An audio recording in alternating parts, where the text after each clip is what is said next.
Дүрілдеп өтіп жатқан тойдан ақырын сытылып сыртқа шығып кеттім.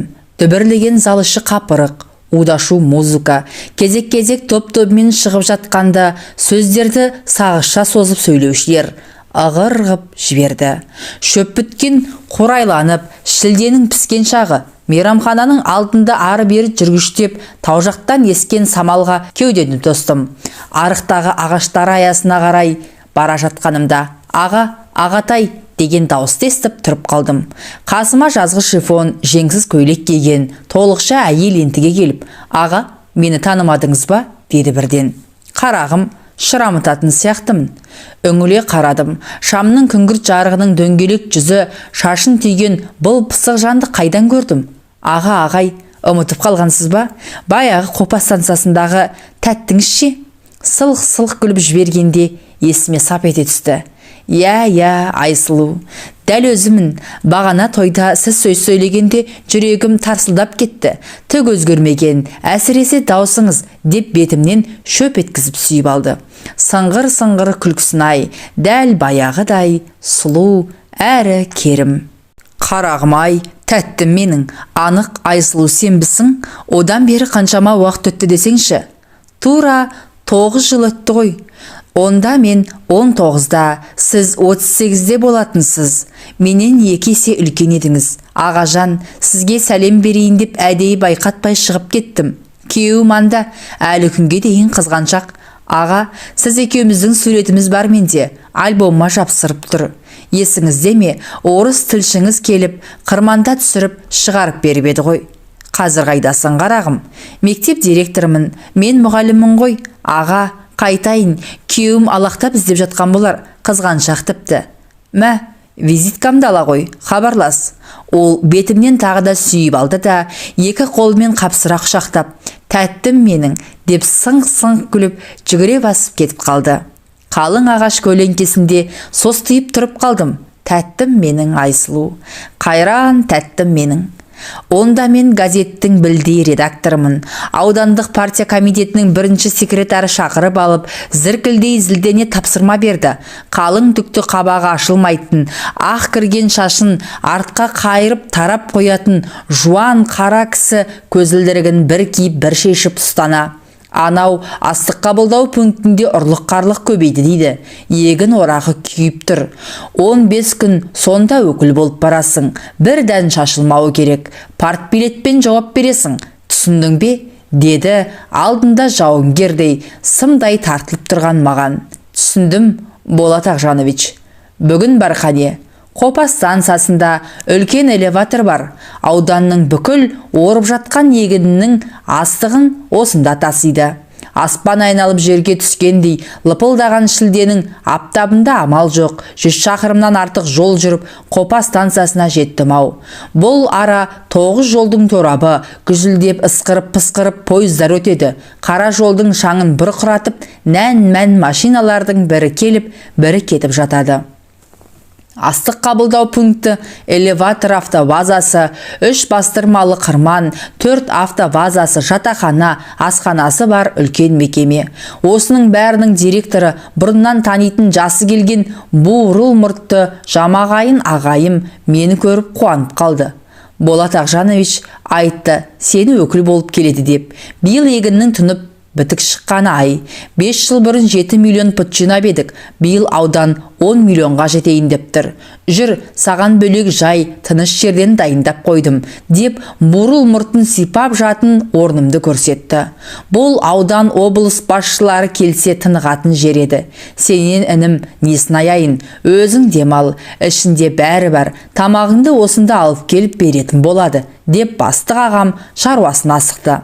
Пойыз жолдың астыңғы беті жусанды, сағымды, буған дала, ары қарай жел суарған, күн шыжғырған, сексеуілді құм дөңір. Ал тау жақ беті түгел егістік. Қазір сары алтындай толқып, шалқып ұшы қиырына көз жетпейді. Тың көтеру деген Хрущевтің ұранымен бұрын мал жайылымы болып келген алып алқапта соқа түсіп, айдап тастапты. 4-5 жыл ғана бір өнім береді, ал қалған уақытта аңызаққа күйіп, қу сабағы сорайып, комбайн түсуге де жарамай қалады. Биыл егін ырғын, елдің бәрі көңілді, ала шапқын, жуынып шайынып болып далаға шығайын дегенімде есік тақылдады. Кіріңіз. Сәлеметсіз бе ағай, деп жасы 40-тан асқан, кең мол жеңіл көйлек киген толық әйел, оның артына жасырына үлбіреген қыз кіріп келді. Мә, ағай деппін ғой, менен де кіші жапжас екенсіз ғой. Сізге түс ас алып келдім. Мен осында аспазбын, әрі таразыда істеймін, осында тұрамыз. Үлгер алмай жатсам, мына қызым Айсұлу алып келіп береді, деп әйел стол үстіне ақ орамал жайып, тамақтарын қоя бастады. Атым Назымбек, 38-демін, дедім, жас дегенге намыстанып. Нәке, асыңыз тәтті болсын. Егер бірдеңелер керек болып жатса, ертерек айтып қойыңыз, бәрін әзірлеп береміз, деп толық әйел қызын ертіп шығып кетті. Астық қабылдау пунктін түс ауа аралап шықтым. Егін басынан тізіліп, нән машиналар келіп, қырманға қорабындағы астықты суылдатып, төгіп, қайта қара жолды шаңдатып, сары жалданған егін алқабына тартты. Қырманда тау-тау үйілген қызыл бидай, арпа, ертерек орылып таразыға салынып, қамбаға құйылып жатыпты. Бәрін аралап, аяңдап, оралғанымша кеш болды. Далаға душқа түсіп келе жатқан жайыма кіре берсем, бағанағы шешесінің артына жасырынған еліктің лағындай қыз күтіп тұр. Аға, тамаға келдім, деді, көзін жарқ еткізе бір қарап. Айсұлу, қазір киінейін, деп жалаңаш кейпімнен қысылып, төр бөлмеден жейде сымымды киіп шықтым. Мұнда тым ыстық екен, дедім. Шілде кірді ғой, бүгін 41 градус болып тұр. Дала жанып тұр, бәсе, қалай шыдайсыңдар? Күніне 2-3 мәрте суға түсіп аламыз, тіпті үйреніп кеттік, осы жерде туып өстік. Мен ана тауда салқын самал төскейде туған жамын. Айсұлу, не істейсің мұнда? Таразышымын, келіп көресіз бе? Деп тәтті жымиды. Ертең барамын. Айтпақшы, мынау менің кітабым, деп сиырдың тіліндей жып-жұқа жаңа шыққан әңгімелер жинағымды бердім. Ой, рахмет ағай, сіздің әнеугінгі газетке шыққан Қос ғашық деген әңгімеңізді оқыдым. Тек бітпей қалған секілді. Соңында не болғаны түсініксіз. Әдей солай істедім. Оқырман ойлану керек. Жақсы ағай, деп ыдыс аяғын жинастырып, берген кітабымды алып, қыз шығып кетті. Электр жарығын жақпай, кешкі қараңғылықта біраз отырып, далаға шықтым. Екінші қауым түні бойда тыным таппайды. Қаздай тізіліп, 5-6 комбайн шамдарын жағып алып, теңізде жүзген қайықтай, алыста егін орып жатыр. Гүж-гүж еткен ауыр үлкен машиналар легі де тоқтар емес. Бүкіл станция, элеватор, астық қабылдайтын жердің бәрі самаладай жап-жарық. Төменгі құм өңірімен ыстық леп соғады. Дала әлде лапылдап тұр. Қайта бөлмеге кіріп, салқындатқыш кондиционерді қосып, телевизор көріп жатып, ұйықтап кетіппін. Ертесіне сергек тұрдым да, егін басына тарттым. Бұл жартасты совхозында өмір шықпаған астық ырғын бөсіп, 4 бөлімшені аралап шыққанша, аптап күйіп тұрған күнде батыс сиекті түгел қызыл жалындатып, саңа әзер семді. Іңірде станцияға келіп, суға түсіп, салқындап шыққанмын. Бүгін қырғыз артистері келеді. Қазір концерт қоймақшы. Соған жүр қарағым, деп пункт бастығы арнайы шақырды. Дала қосынында сүргізілген сәкілерге отырып, біразы қара жерге малдас құрып, даладағы сахнадан концерт көрдік. Айсұлу шешесі, өзінен айнымайтын сіңлісі үшеу келіп, бір бүйірдегі жерге жайғасты. Өздері кішкентай орындықтарын ала келіпті. Комбайншы, шофер, қырманшы қыз келіншектер топ-тобымен келді. Жігіттер дабырласып темексін тартып тұрса, орамалдарын шешіп шаштарын тарап, сәндене қалған бойжеткендер сылқ-сылқ күліп, бір-біріне тығыла түсіп, жан-жақтарына ұрлана көз салады. Ауыл шаруашылығы институтының студенттері лаборант қырманшы болып бөлек жатақханада жатады. Күндіз күнге толыққан жүздерін орамалдармен тұмшалай байлап алған олар құлпырып кетіпті.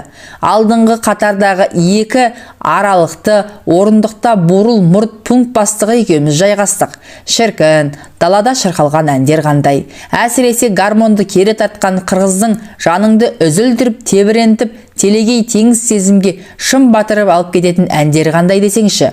Сыңқ-сыңқ етіп, қара қомызын тартып келіп, жапан түзді жаңғырта айтқан сазда әуенде төгіліп жатты. Концерт біткенде бурыл мұртты бастық сахнаға шығып рахметін айтып, енді жазушы ауданымыздың өкілі Назымбек Қалиевке сөз береміз дегені. Алатаудың күнгейін, теріскейін телемген, түйенің қос өркешіндей қазақ-қырғыз ешқашан енші бөліспеген бауырларымыз.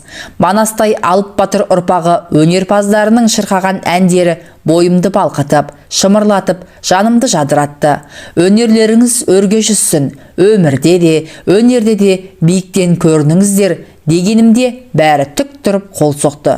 Анадай жерде шам жарығында жанары жарқылдап, аппақ тістерін көрсете күліп, Айсұлу шешесі екеуі алақандарын аямай шапалақтап тұрғанын көзім шалды. Студент қыздар да кете қоймай шоғырланып, маған тақап, жазушы ағай, кітабыңызды бересіз бе? Не жөнінде жазасыз? Махаббат туралы жазғандарыңыз бар ма? Деп сұрақтарды төпелеп қоя жөнелді. Бұл Назымбек Қалиев деген ағаларың өте мықты жазушы. Біздегі кітапханаға кеше кітабын беріп қойған. Содан алып оқыңдар. Бүгін таң қараңғысынан кейін сонау бурылы, Жарастыдағы дейін жердің бәрін аралап жаңа келді. Ағаларың осында болады ғой, қазір демалсын деп, бурыл мұрт бастық мені қоршай алып сыңғырлаған қыздардың арасынан суырып алып шықты. Шешесінің қолында анадай жерде Айсұлу артына маған бұрылып қарай кетіп бара жатты. Райисполкомның Іркіл деген сары орыс төрағасы келіп, онымен бірге ауданды аралап 2-3 күн жүріп қайттық. Сол күні бурыл бастық үйіне шақырды. Қақталған қойдың басын тартты. Райисполком төрағасы арақтан тартынбайды. Құдықсы келді. Қанша ішсе де мас болмай, быршып терлеп, қызара бөртіп отыра беретін дөңбектей ірі жан. Оны шығарып салған соң, бас инженер арық көзілдірікті бұжыр бет, қартпа қара кісі қонаққа шақырып тұр. Аға, әуре болмаңызшы, мен кешке қаға жазатын едім. Дәстүр солай қарағым, алыстан 6 жасар бала келсе, 60-тағы шал келіп сәлем береді деген қазақпыз. Ықылас пейіліңізге рахмет аға, деп әзер сұранып қалдым. Бурыл мұрт бастық ағам бөлмеге келіп, қарағым, күнде қолға түсе бермейтін аудан басшысының бірісің. Бірі ғана емес, бірегей жазушысың. Осындағы белсенді аға інілерін кезекпен төрлерін көрсетіп, қонақ қылмақ еді. Бармайым депсің ғой. Сіздерге рахмет. Маған асхананың дәмді асынан артық ештеңе керек жоқ. Интернат, әскер, студент кезіміздегі көпшілік тамағын сағынамын шынымды айтсам. Түнге қарай жазуым бар, айып етпеңіздер, деп жұқалап айтып түсіндірдім ау. Қырманды аралап жүріп, үстінде қызыл жалау тігілген үйдегі таразыда тұрған қызды Айсұлуды әдейі іздеп бардым. Басына жеңіл орамал тағып алған қыз таразыда тұрған машинадағы астықты есептеп, дәптеріне тәлпіштеп жазып жатыр. Ағажан, көрінбей кеттіңіз ғой, деді, көзіне түсірлеп айлаған орамалын шешіп алып. Ауданның егіншілерін аралап қайттық.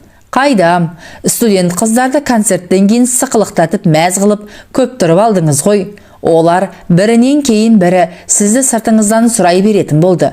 Кітапханадан кітабыңызды алып, жапа-тармағай оқып жатыр. Саған жеке бердім ғой. Оқыдым, солтынақ оқып тастағам. Қалай екен? Қыздарға жалпы, әйелге өте қатал қарайды екенсіз. Оларды аямай, кілең бір жаман жүректі, бұзылғандарын кейіпкер етіп алып, сүмірейтіп жібересіз. Сонша неге жек көресіз?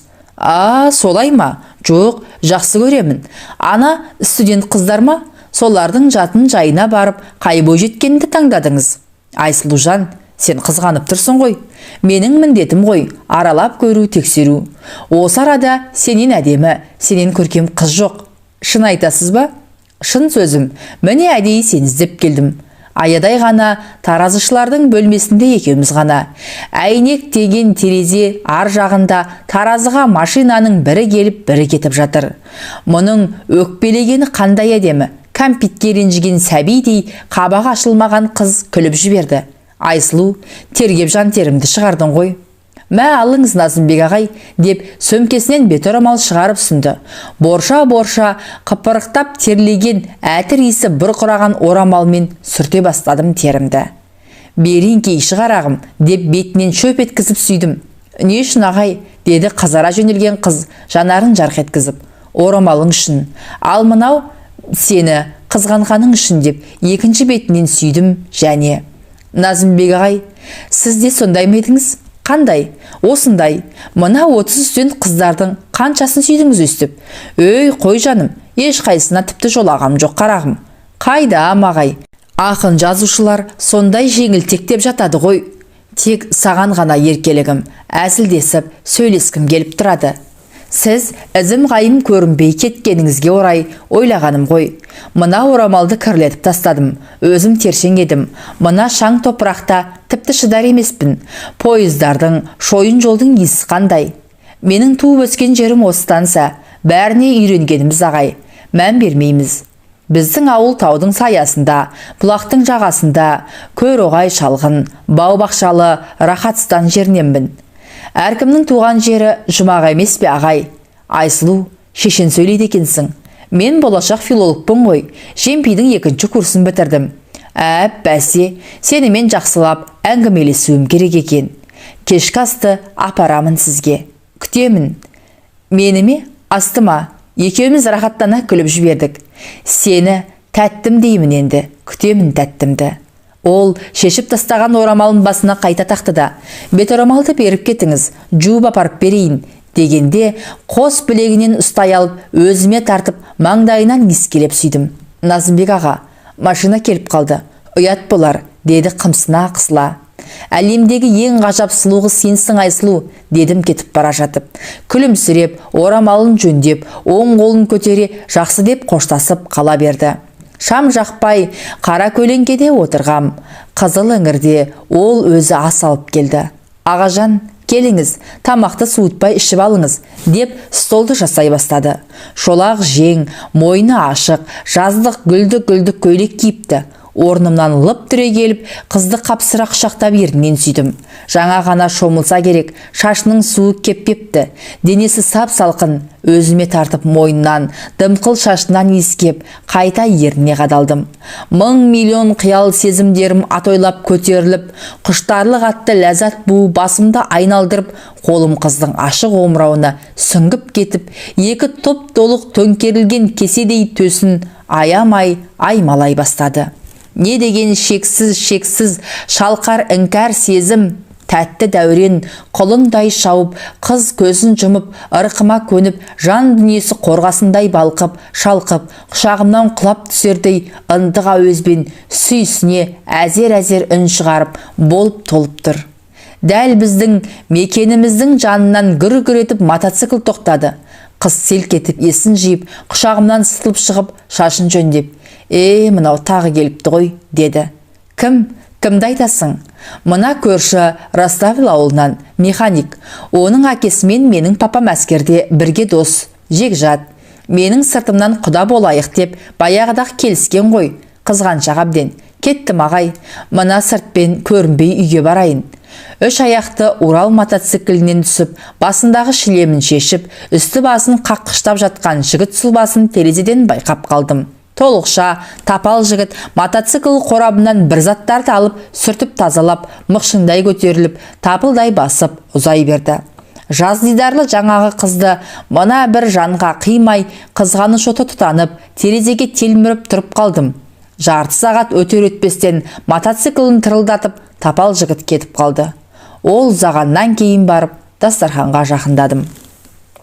Таңға асталып келген шешесі: бүгін кешке біздің үйде қонақ болыңыз. Үндік сойып жатырмын. Кеше жекжаттарымыз Раставилден қымыз беріп жіберіпті. Әнеугүні қырғыз концерті тамаша болды. Оларға керемет сөз айттыңыз. Қырғыз әндерін өте жақсы көремін. Әжем қырғыз еді, ылғи ыңылдап жүретін. Әуезді ғой олардың әндері. Рас па? Мен де қырғыз қызымын ғой. Мына тоқтамақта ән салып жүрген жерімнен Айсұлудың әкесі алып қашып кетті емес пе? Апырая, солай ма? Кешке ұмытпасам 1-2 ән айтып берермін, деді. Мен де ән тыңдауға келістім. Барамын. Кешке сол үйдің төрінде отырдым. Айсұлудың әкесі шомбал, қара сұр кісі, моторист. Бүкіл осындағы техниканың жүріп тұруына жауапты жанның бірі үндік қуырдақпен шай келгенде жұмысына шақырып кетті. Анда сырбазыңыз пісіп жатыр. Асықпай соны жеп қайтарсыз, деді кетерінде. Үлгерсем келермін. Бұрыш-бұрыштағы екі желдеткіш зыр айналғанымен лапылдаған ыстықтың табы кетер емес. Есік алдындағы тапшанға шығып, құрақ көрпенің үстіне жантайдым. Айсұлу қош жастық әкеп берді. Мамаңды шақыршы, қашан ән айтады, дедім. Айсұлу жүгіре басып шешесін ертіп келді. Тамақты көріп жатырмын, пісіп те қалыпты, деп қолын орамалға сүрте-мүрте келіп, тапшан түбіне тұрып, түсіндіре бастады. Біздің үй станцияның шетінде дөңесте салынған. Отағасы көп сөзге жоқ. Жаңа көрдіңіз ғой. Құдайдың берген 3 қыз, 3 ұлымыз бар. Мынау тұңғышымыз Айсұлу. Одан кейінгісі мына сары Таңсұлу 9-шыны бітіріп отыр. Жарас деген баламыз 5-ші сыныпта оқып жүр. Қане бәрің белгеріңдер мұнда. Өзіңіздің қанша балаңыз бар, деп сұрап қалды. Бір ұл, бір қыз өсіріп отырмыз. Шешесі ескі қол сөмкесінде ғана кішкентай қара гармонды қолын алды. Кекілі желбіреген бала барабан әкелді. Қара гармон қиқылжып, кере тартқанда тіпті жүрегіңді суырып алардай әуендер аспандағы жылпылдаған жұлдыздарға ілініп, тамылжып, аптаптан дамылдап жатқан кең дала төсінде шарықтап жөнелді. Қара гармонды ары-бері аударып, төңкеріп, бунақ-бунақ ән қайырмаларын төгіп-төгіп жіберді де шырқай жөнелді. Қазақтың нәрлі, шерлі халық әндерінен попурри орындады. Айсұлу шешесінің артына тығыла, сіңлісі екеуі қосылып кеп бергенде, жапан түз гүл-гүл жайнап кеткендей, әсем үн ақтарла үздіге төгіле берді дерсің. Кенет бәрі тына қалып, Айсұлу аузындағы сырнайын үрлеп ойната бастады. Оған Таңсұлу қолындағы ат тұяғын тақылдатып, інісі барабанын ұрынып, шешесі гармонмен қосылып, қырғыз әндерін нақышына келтіріп орындады. Алатаудың арғы беті, бергі беті, теріске шырқайтын әнді үшеулеп бастап кетті. Сағынғанда бір келерсің, сарғайғанда бір келерсің, Алатауды көруге. Ән айтқанда шешесі жарасып, түрегеліп, бұлттан шыққан күндей жайраңдап кетті. Айсұлу осы әнді маған арнап айтқандай, екі көзі тұнықтанып, мұңдана сырын ұқтырғандай дауысы діріл қағады. Таңсұлудың тұнығыны бәрін басып тұр. Қырғыз әндерін бірінен кейін бірі төгіліп шырқады дейсің. Жүрегім аударла, төңкеріліп, әнге елтіп, ынтық сүйіспеншілікпен тыңдай қалдым. Айсұлу бойжеткенге көз тігіп, ғажап үніне, сұлу сымбатына іңкәр болып, тұтқындалып, тұла бойым балқып, кейде тіпті шымшылап келіп, екі құлаш жерде тұрған оны көңіл көзіммен аймалап, аялап, осыншама ыстық сезіммен құштарлана жақсы көріп кеткенім-ай. Ал қара аспанның күміс сырғасындай боз сәуле себелеген толған ай көтеріліп келеді. Ән керемет жұмбақ. Үшеулеп шырқап тұрса да, Айсұлудың даусы ерекше, үкілі сағым армандарды алып қашып, қиялы сезімдерге атой салдырады. Қой, ет әбден піскен шығар, астайындайын деп, шешесі екі иығындағы гармонын алып, тершіген маңдайын сүрте бастады. Керемет әншекесіздер, деп таңданғанымды жасыра алмай, алғысымды жаудырып жатырмын. Қайдағы қазір өнер, жастайымнан талай-талай әншілер байқауына қатысып, Бішкекке оқуға шақырғанда болатын. Тоқмақтың жұлдызы атанып, шырқап ән салып жүрген кезімізде, осы үйдің отағасы достарымен келіп алып қашып кетті еместе. 6 бала өсіру де оңай емес. Осылардың басын қосып, оркестр құрсам ба деген ойымда бар еді, деп шешесі салдырап астайындауға кірісті. Нан табақ етке беттей алмай ырымын жасадым. Тағы да қолқалап етім, үшеу қосылып, тамылжыта 2-3 ән айтып берді. Қош бол қалқам көргенше, қайта айналып келгенше деп, кетерімде айтқан әні жүрегімде тербеліп тұрып қалды. Назымбек аға, қарамайсыз ғой бізге, студент қыздарға асығып барасыз ба? Деді артымнан қуып жеткен Айсұлу еркелей. О, тәттім, жаным халің қалай? Кешек айтқан әндерің көкейімде үйіп тұр. Аға, ертең үйдегілер Раставльге досының туған күніне кетеді. Мен бармаймын. Айка, онда ертең отардағы көлге шомылып келейік. Қазір соған барып көріп, тапсырма берем. Екеуміз ғана рахаттанып демалсақ, жарай ма жаным? Жарайды, деп қолындағы кішкене орамалын тербете сың-сың күліп бұрылып кетті. Түске салым 30 шақырымдай жердегі отар көлінің жағасына келіп жеттік. Машина іші қапырық, көл жағасы салқын, тотияйындай көкпеңбек болып жарқырап самал ұрып тұр. Бойыңды сергітеді.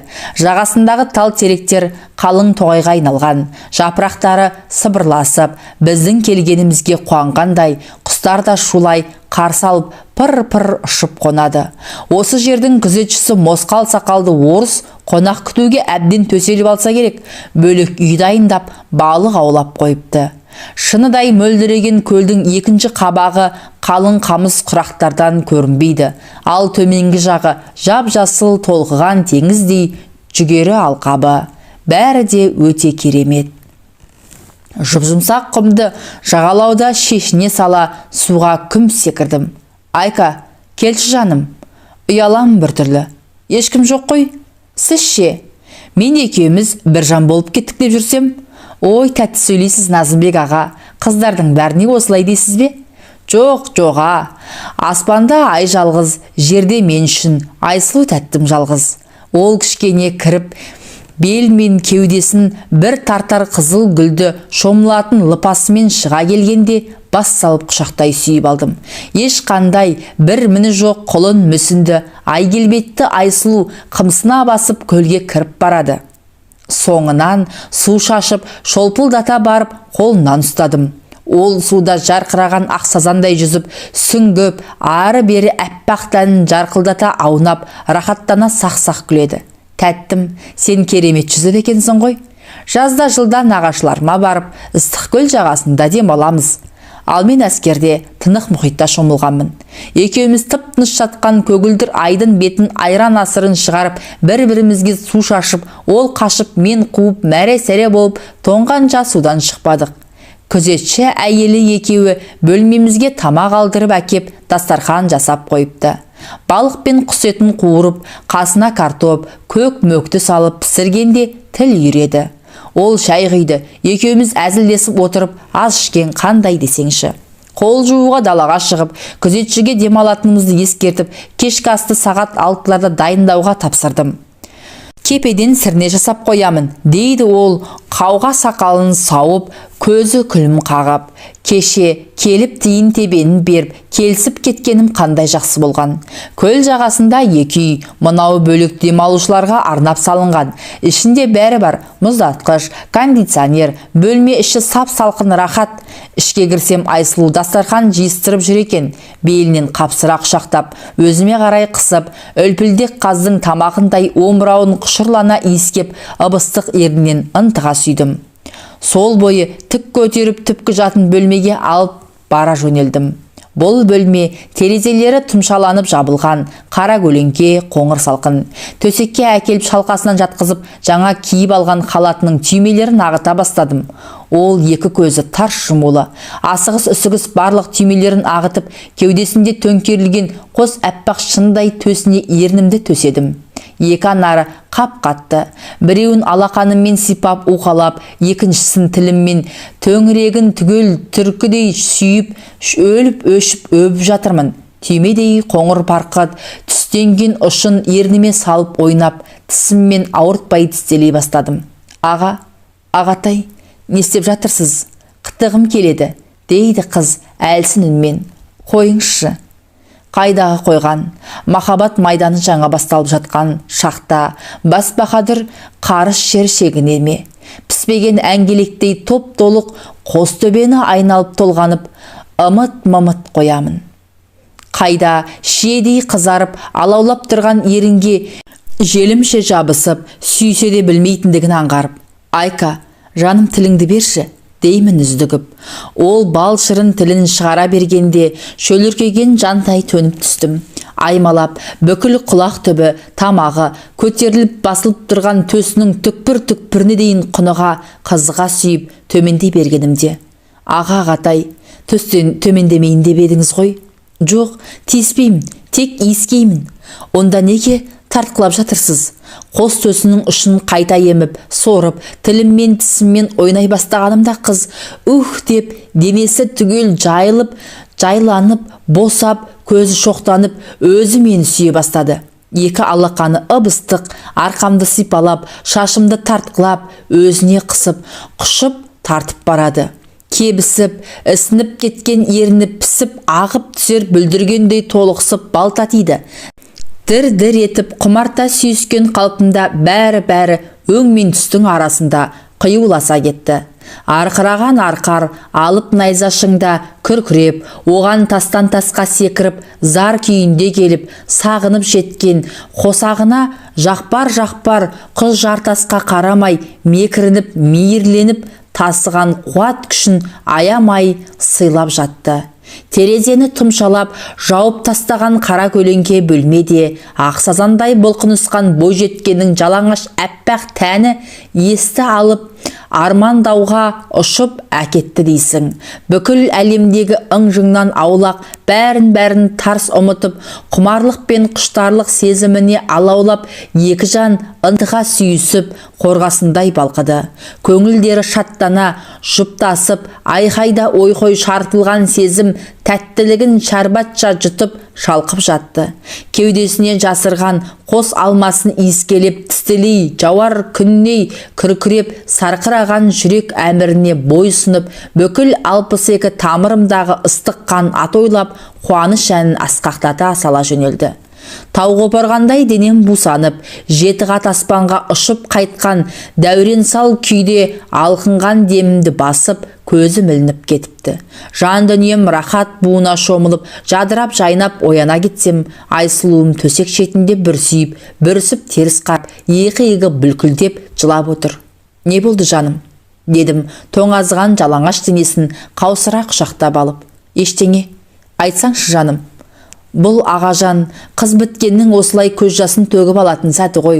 Өзімдегі 19 жылдан бері сары майдай сақтап келген барымды, тап-таза арымды сіздей жігіттің сұлтанына қиып сыйладым. Не жаным, ренжіп қалдың ба? Деп бәйек бола кеттім. Жоқ, о не дегеніңіз? Әдепсізді алғаш көргенде ұнап қалғансыз. Кітабыңызды оқып, жан дүниеңізді, сыр мұңыңызды ұғып, ғашық болдым. Сізді көрдім, кездескім, міне. Рас айтам ағажан, сізді сүйеді екенмін. Ол батыл дана дәл осылайда жәудірей қарағанына не дерімді білмей қатты қиналдым. Құшақтап бауырыма тартып, шық тұрған гүлдің үлбіреген, қауызындай мөлдіреген көздерін сүйіп алдым. Ерніме ақшылтым тұз белгісі жұқты. Айка жаным, жүр шомылайық, дедім сасқанымнан. Кешкі апақ-сапақта үйінің жанында машинамен түсіріп жатқанда. Айка жаным, қабағың бір ашылмадау, ағаңа ренжіп қалған жоқпысың, деп тағы сұрадым. Жоқ ағатай, деді бәсең солғынымен. Шаңжыққан бетінен өбіп, қош дедім. Қаша алдында оны Таңсұлу сіңлісі күтіп тұрғанын байқап қалдым. Айсұлу аяғын санап басып, басын салбырата, иығы түсіп бара жатты. Ертесіне ертемен Ақтерек совхозының егін жайын аралап келдім. Ымыртта келіп, жуынып шайынып, бөлмемде шам жақпай шалқамнан түсіп демалып жатқанымда кешкі асты ол өзі әкелді. Ағажан, үйдесіз бе? Деді сыңғырлай күліп, жадыраңқы қоңырқау үнімен кіріп келгенде орнымнан атып тұрдым. Ағажан, жаным алтыным, деп бойжеткен талдырмаш денесін тақай, мойныма асыла кетті. Кешегі пәс реніш белгісі ізім қайым жоғалған. Аста төк шақта кеудесін буа. Сізді осындай сағынып кеттім. Екі көзім төрт болды ғой. Сіз қырманға мен іздеп келеме деп, ол ыстықта оттай ынтық ерінмен, сыңқыл қаққан үнімен шөлпілдете сүйе бастады. Дереу оны түк көтерген күйі есік ілгегін іле сала тыпырлап төргі бөлмеге ала жөнелдім. Екеуміз мәз-мейрам күлсе, ұмар-жұмар төсекке құладық. Балғын денесі керіліп созылып, құштар құмыңғы сезім буына бөккен, ыңыранған тұншыға шыққан ләззат үні мас қылып, мұхиттай тасып кетіп барамын. Сүт пісірімдей уақыттан кейін екеуміз ағаш стол басында арқа-жарқа сезіміміз көлдей жарқырап, рахат пейіштен келгендей ас ішіп отырдық. Ол қасымда жантайып отырып, еркелей наздана сан сұрақты, сауалдарды әңгімеге тартты. Сіз көп оқыған жансыз, қандай ақылды сөйлейсіз? Айтыңызшы, махаббат деген немене? Махаббат еркек пен әйелдің арасындағы сүйіспеншілік, бірін-бірі жақсы көру, ұнату. Ғашықтық, іңкәрлік, сүю бұл адамзатқа берілген табиғат сыйы. Данышпан ойшылдар, ұлы махаббатты ақын жазушылар жырлайды. Күнде түсте немесе кешке ол тамағымда келеді. Шешесі асханадан қол тимей шыға алмайды. Ол кірер-кірместен бас салып, өліп-өшіп өбіп, аймалап, төсегіме ала жөнелемін. Ол да ақтала, тістерін көрсете рахаттана күліп, жайнап, шаштарымды тарақтап, арқабасымды сипалап, шөліркеген ерін тоса береді. Көктемгі үлпілдек қызғалтақтай ажарланып, құлпырып кеткен айдидарын, қылаңдай емі жоқ, бір міні жоқ құлын мүшесіне сұқтана қарап аймалаймын сипалап. Жан дүнием кемерінен тола шомылып, гүл-гүл шешек атады. Беу шіркін, қайран, қайрылып қайта келмес тәтті сәтті сылқым сезім, бура көңіл күндер ай. Шыңғырған өрттей аптапта, гүжілдеп түрілдеп шаң бұқтырған не түрлі машиналар да, үні де солқылдаған өтіп жатқан қара майы тамған пойыздардың бозаруы да, тарс-тұрс еткен мотор, қырманның қылпық тозаңы, бұрқыраған шу да әсер етпей, дүние гүл жазираға бөленіп, шарқырып, айсылуымды ынтыға күткен әдемі сәтім. Әзілкеш сиқыр күлкілі сықидың 30 студентінде қаптап жүрген 40 келіншектің біреуінде көзім елмеймін. Қараңғылықта мотоциклін тырсылдатып механик жігіт келсе, ішіме қызғаныш өрті кіріп, ол кеткенше сыртта жүріп аламын. Ертесіне бой жеткенім кіріп келгенде салқын қарсы аламын. Алтын аға жаным, не болды сізге? Анауың кеше келіпті ғой. Ой ағатай, оны қойыңызшы, деп сыңқ күліп еркелейді назданып, сүйкімді қылығымен жанартаудай жалындатып, өзіне магнитий тарта жөнеледі. Тәттім менің, махаббатым менің, деп құлақ түбіме ерін тақай, сыбырлағанда көңілім шайдай ашылып, майдай еріп жүре беремін. Мен бақыттымын ағажан, дейді сыбырлап, тәтті менің деп түре келіп, қос қолыммен айқара құшақтағанымда, қос алмасы кеудемді тіреп, кеудесі дүрсілдеп тұрады. Қырманның мәселесімен де келес, ақтерек совхоздарын аралап қайттым. 10 шақты күннен кейін Қопаға қайта келгенімде танымай қала жаздадым. Жолдың, алаңның бәрі асфальтталған, қып-қызыл ұран лоңгүздер, жалаулар ілінген, қырман элеватор түгел қайта салынған. Үстінен жібек шатырланған сахна алдында егінші дихандар генералды күткен солдаттай сап түсіп тұр. Біз бұрын көрмеген чайкатты ұзын сүлік қара машинадан түскен үлкен кісі Қазақстанның басшысы шында да ересен биік тұлғалы ірі кісі екен. Осы кісінің құрметіне салтанатты жиналыс болды. Жиналыс тарап жатқанда алқынып, қалың жұрттың ішінен Таңсұлу менің жаныма келіп, аға, сыртқа қарай шығып кетіңізші, деп сыбырлады. Айка қайда? Екеуміз шырақтап, бөлектеніп шыққанда жауап бермеді. Айсұлу көрінбейді ғой, оны алып қашып кеткен. Кім? Қашан?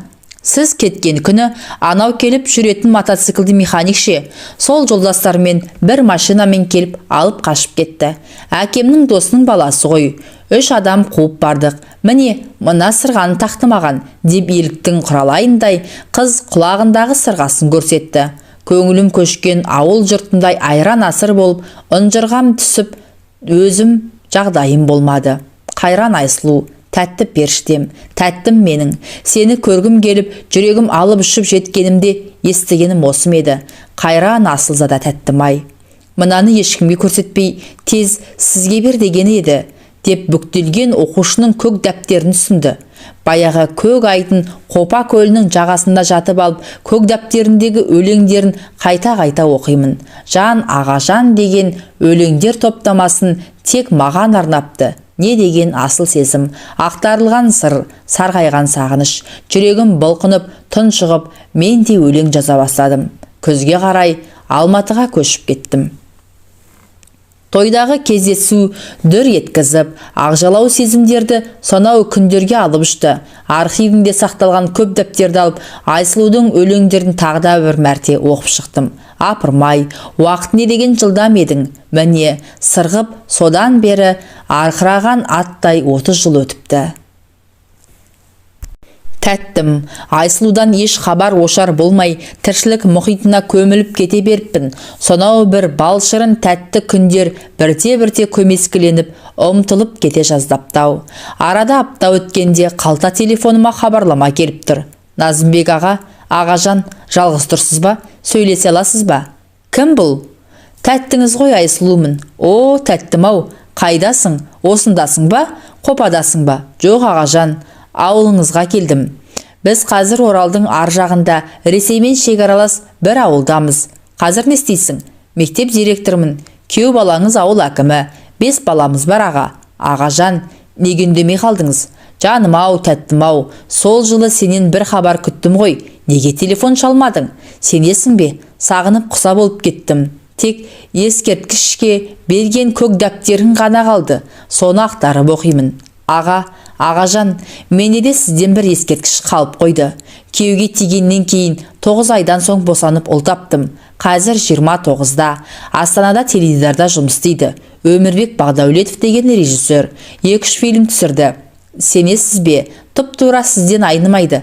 Екеуміздің сол бір тамаша күндеріміздің куәсі сол. Бұл аға, сіз айтатын шын махаббаттан жаралған Өмірбек ұлым топ жара шықты. Өлең жазады, аты шықты. Сізден айнымайды, ағажан. Өмірбек Ақжолтай болып, соңынан ерген 4 іні қарындасы бар. Күйеуің сеземе? Жоға, мені өлердей жақсы көреді. Алғашқы түні қыз емессің деп бетіңе басқан жоқ па? Мас болып қалды ғой, ертесіне сен бетіңді аштым деп едім. Қатты риза болды. Алматыға келсеңші, болмаса мен Оралға ұшып барайын. Аға, ағажан, енді кездесудің керегі жоқ. Мен де енді телефон шалмаймын. Махаббат деген ұлы сезім баяғыда балғын күйінше сақталсын шаға.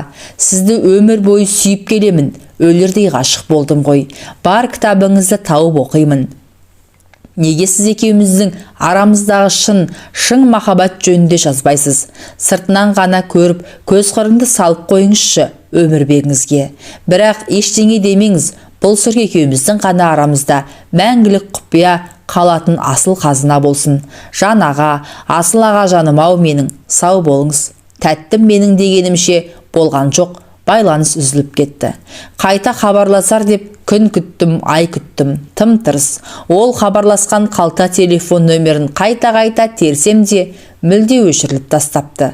Ақыры бұл әңгімемді қадалып отырып жазып тастадым. Шынында да махаббат деген немене осы? Нағашыбек Қапалбекұлы. Махаббат деген немене?